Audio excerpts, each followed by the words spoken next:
सभी भाइयों को राम राम, सभी भाइयों को जय श्री राम।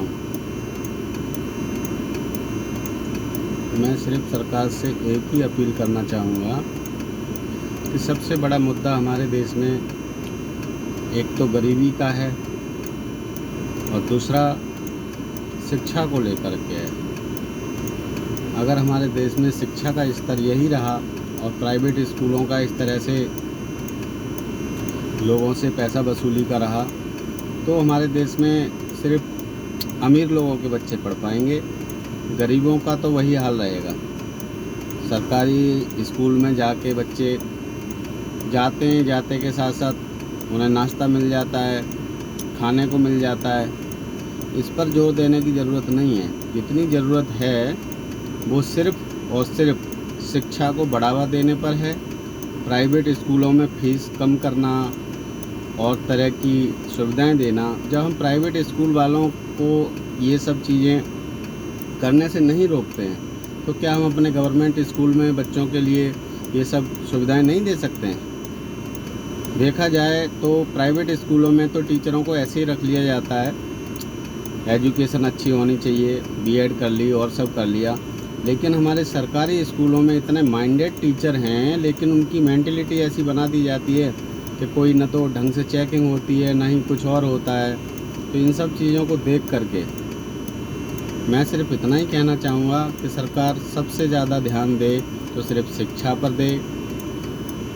हमारा देश शिक्षित होगा, 100% शिक्षित होंगे लोग, युवाओं को रोज़गार मिलेगा, ये सब चीज़ें मिलेंगी तो क्यों नहीं हमारा देश आगे बढ़ेगा। और रही बात हिंदुत्व की और उसकी, वो सब तो अपनी जगह है और होना भी चाहिए। लेकिन सबसे ज़्यादा अगर सरकार से मैं अपील करूँगा तो सिर्फ यही करूँगा कि प्राइवेट स्कूलों का बहिष्कार करवा के प्राइवेट स्कूलों को बंद कराना चाहिए और हो सके जितने ज़्यादा से ज़्यादा हो सरकारी स्कूलों को बढ़ावा देना चाहिए, उनकी व्यवस्था सही करनी चाहिए। उनके जितने भी प्रॉब्लमें हैं उन सब को ध्यान में रखते हुए, एक तो शिक्षा क्या हम फ्री नहीं कर सकते? फ्री शिक्षा कर सकते हैं, क्यों नहीं कर सकते बताइए? लेकिन हम लोग करना नहीं चाहते हैं। वैसे तो कहेंगे कि सारे वर्गों का सबका सब समान है, आरक्षण दो, ये दो, वो दो। मैं कहता हूँ आरक्षण की ज़रूरत नहीं है। ज़रूरत है तो एक समानता की है और उनको शिक्षित करने की है। मैंने कोई भी ज़्यादा शिक्षित आदमी नहीं देखा जो आरक्षण की बात करता हो।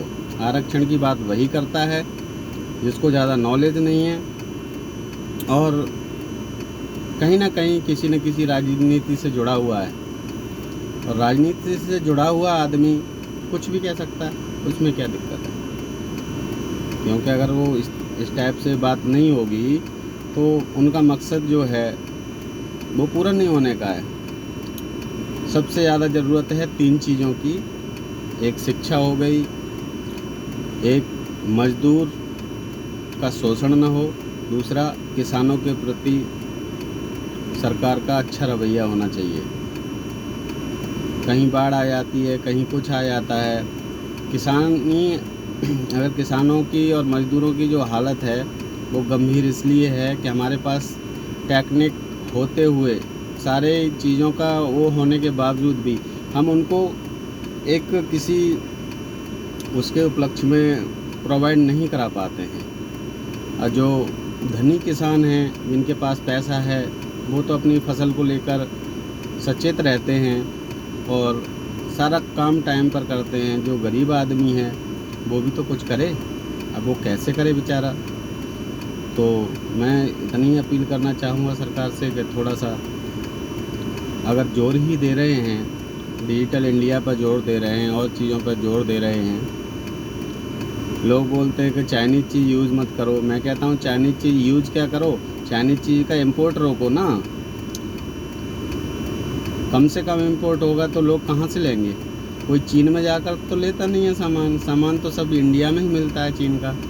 तो वो सारी चीज़ें हैं। खैर ये चीज़ें बहुत बड़ी हैं, इस लेवल पे हमें बात नहीं करनी चाहिए।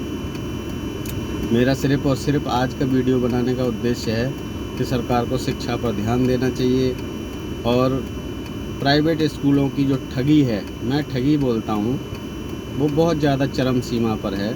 उससे देश की स्थिति, मैं कहता हूँ जो पैसे वाला है वो तो पढ़ाई लेगा, लेकिन जो मज़दूरों के बच्चे हैं, मध्यम वर्ग के बच्चे हैं, उनको कहीं ना कहीं थोड़ा सा ये सब